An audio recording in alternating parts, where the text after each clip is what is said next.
తెలంగాణ, జై తెలంగాణ, జై తెలంగాణ.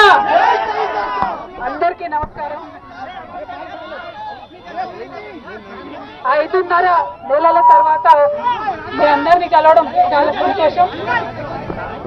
ఇవాళ ఇక్కడికి వచ్చినటువంటి టిఆర్ఎస్ పార్టీ కార్యకర్తలకు అందరికీ మీడియా మిత్రులకు హృదయపూర్వకంగా నమస్కారాలు. 18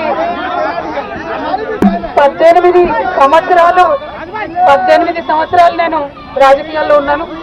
ఎన్నో ఎత్తుపల్లాలు చూశాను. కానీ పర్సనల్ గా నాకైనా నా కుటుంబానికైనా ఒక తల్లిగా పిల్లల్ని వదిలి 5.5 నెలలు ఉండడం అన్నది చాలా ఇబ్బందికరమైన విషయం.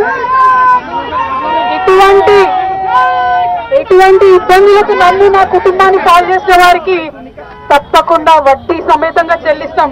సమయం వస్తుంది, తప్పకుండా చెల్లిస్తాం. అదేవిధంగా ఇటువంటి కష్ట సమయంలో మాకు మా కుటుంబానికి తోడున్నటువంటి వారందరికీ హృదయపూర్వకంగా పాదాభివందనాలు తెలియజేస్తా ఉన్నాము. అందరికీ కూడా ధన్యవాదాలు. आप सभी को मेरा धन्यवाद.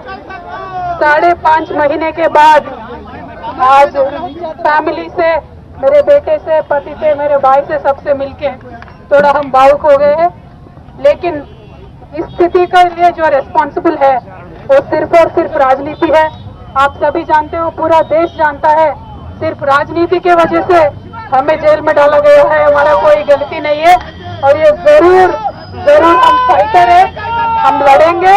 हम अपने आप को बिल्कुल बेगुनाह साबित करेंगे. Thank you so much. जय तेलंगाना.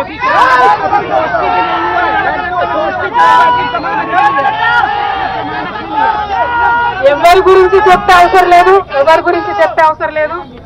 మనము, నేను తెలంగాణ బిడ్డను, నేను కేసీఆర్ బిడ్డను, నేను తప్పు చేసే ప్రసక్తే లేదు.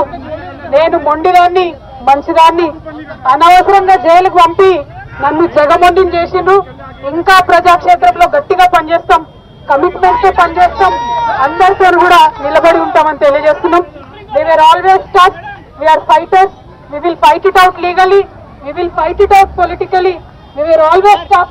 By sending us to jail illegally, they only made BRS and KCR's team unbreakable. Thank you. Jai Telangana, Jai Hind.